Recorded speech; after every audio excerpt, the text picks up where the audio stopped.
मुका बोलू लागला. नमस्कार मंडळी, कसे आहात आपण? आपण मजेत आहात ना श्रोते हो? चला तर मग आपण स्वामी महाराजांची एक नवीन कथा पाहूयात. मैंदर्गी नावाच्या गावामध्ये एक ब्राह्मण राहत होता.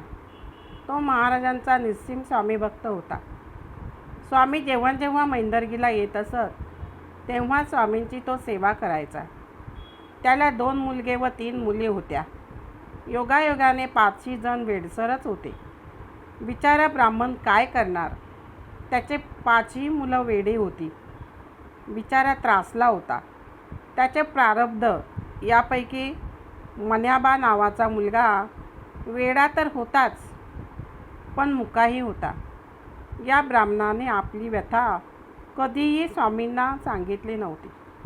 दैवयोगाने ब्राह्मण व त्याची पत्नी व 4 मुले एका साथीच्या रोगामध्ये तडकाफडकी गेली. फक्त वेडा व मुका असलेला मन्याबा वाचला. तो आता निराधार झाला होता. त्याला कोणी वाली उरले नव्हते. त्याचे खूप हाल होऊ लागले. स्वामी समर्थांना हे सारे अंतर्ज्ञानाने कळले. स्वामींनी त्या मन्याबाला आधार द्यायचे ठरविले. मैंदर्गीच्या काही भक्तांना स्वामींनी प्रेरणा दिली. हे भक्त स्वामींच्या दर्शनाला अक्कलकोटला यायला निघाले तेव्हा ते वेड्या मन्याबाला पण घेऊन आले. त्याला स्वामींच्या पायावर घातले. स्वामींनी मन्याबाकडे कारुण्यपूर्ण नजरेने पाहिले आणि म्हटले, अरे वेड्या, तुझे कसे रे होणार या शहाण्यांच्या जगात? तेव्हा मैंदर्गीची भक्तमंडळी म्हणाली, महाराज, त्याला कुणीच वाली नाही. तुम्ही त्याचे वेड घालवा. त्याला वाणी नाही, 4 शब्द बोलता येतील असे करा. स्वामी तुम्ही त्याला बनवा. स्वामी त्या क्षणी काही बोलले नाहीत.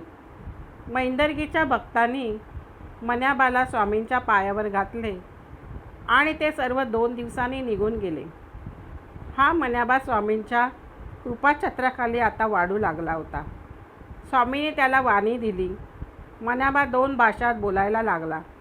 मराठी व कानडी या 2 भाषा काही दिवसातच त्याने आत्मसात केल्या. स्वामींनी त्याचे वेड तर घालवलेच, पण त्याला साधक अवस्था प्राप्त करून दिली. स्वामींचे नामस्मरण मन्याबा अष्टोप्रहर करू लागला. त्याच्यातच तो दंग होत असे. स्वामींची निस्सीम भावनेने तो सेवा करू लागला. स्वामींवर त्याचे भक्तिमय प्रेम जडले. स्वामींच्या कृपेने त्याला सिद्धी प्राप्त झाल्या. त्याची गावामध्ये प्रतिष्ठा वाढली.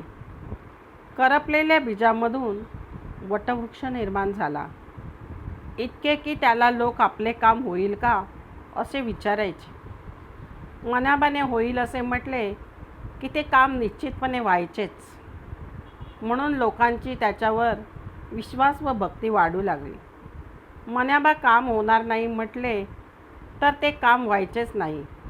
मन्याबा नाही होणार असे 3दा म्हणाला की ते लोक त्याला म्हणायचे, होणार असे का नाही म्हणत?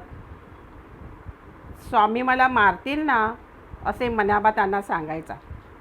वास्तविक मन्याला काहीच कळत नव्हते, परंतु स्वामींनी त्याला वाणी देऊन बोलायला शिकविले होते. खरे पाहता स्वामींनी मन्याबाला जगण्याचे एक साधन दिले होते. पूर्वी त्याला कोणी विचारतच नव्हते. आता तो सिद्धपुरुष बनला होता.